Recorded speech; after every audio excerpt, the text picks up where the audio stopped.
No one ever booked room 9 at the old Crescent Hotel. Locals would whisper that it was cursed, but the signs were subtle, far too subtle for anyone to notice unless they were staying there. Evelyn Hart, an art historian and freelance photographer, had always been drawn to abandoned, historic buildings. The moment she saw the old Victorian Crescent Hotel, she felt an irresistible pull. The building was beautiful and decayed all at once, its wood warped by decades of storms, paint peeling in elegant, strange patterns, and the faint scent of damp history lingering in its holes. She arrived on a rainy evening. The receptionist, a pale man with hollow eyes and a nervous smile, handed her a heavy brass key. "Room 9 is special," he whispered, his hand shaking just slightly. "Be careful what you open." Evelyn just chuckled. Ghost stories and superstitions were for tourists.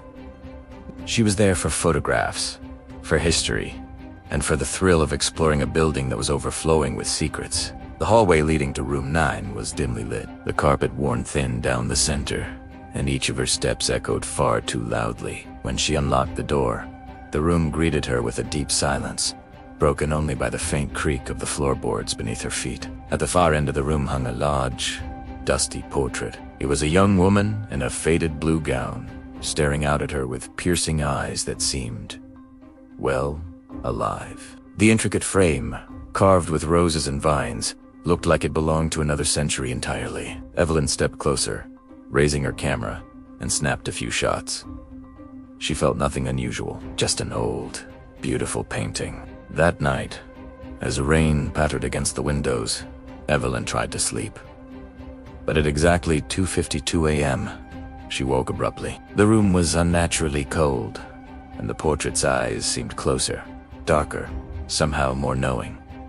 She froze. Then she heard it, a faint whisper, soft but urgent. "Do you see me?" Her pulse skyrocketed. She got out of bed, her heart hammering against her ribs, and approached the portrait. The lips of the woman in the painting seemed to move slightly, though no sound came out. But the whisper repeated. Louder this time. Maureen Sistent opened the drawer. Evelyn scanned the room. A small, carved wooden drawer beneath the dresser caught her eye, something she hadn't noticed before. She hesitated, then pulled it open. Inside was a bundle of yellowed letters, tied together with a faded black ribbon. The handwriting was delicate, perfect, but each word she read sent a chill down her spine. "I never left this room. Now you never will." Suddenly, the portrait blinked once, deliberately, unnaturally slow. A cold draft swept through the room. The whisper came again, now directly behind her. "You opened it. Now you see me." She spun around. The room was empty, but the air thickened, heavy and suffocating, pressing down on her chest. She grabbed her camera, ready to take a photo, anything to prove she wasn't losing her mind. The flash illuminated the corner, and there it was, not painted, alive. Pale skin, hollow eyes, a blue gown, fluttering as if it were underwater. Its fingers were impossibly long, twisting unnaturally, its gaze fixed on her. Evelyn stumbled backward. The window rattled violently, then slammed open as if pushed by invisible hands. Shadows in the corners grew darker, moving closer. She could hear whispers overlapping, layered, chanting the same word over and over. Open. Open. Open. Open. Hours seemed to pass, or maybe it was just minutes. Time warped inside that room. Every picture she had taken that day, the portraits she admired, the architectural details she captured now showed her own reflection in the corners of every frame. Watching.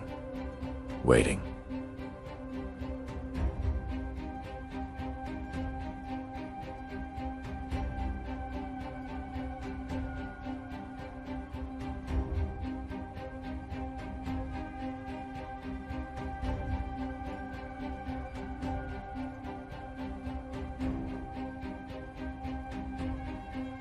Watching,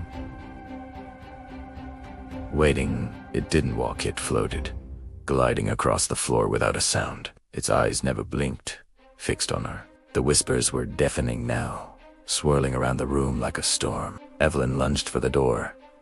Locked. She tried the window. Locked.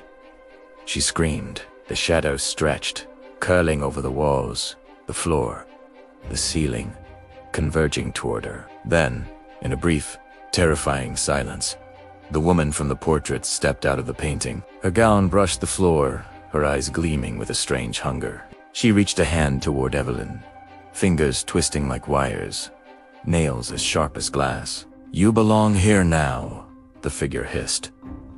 Evelyn's legs gave way. She fell to the floor, her hands covering her face. When she dared to look again, the figure was gone. The room seemed normal.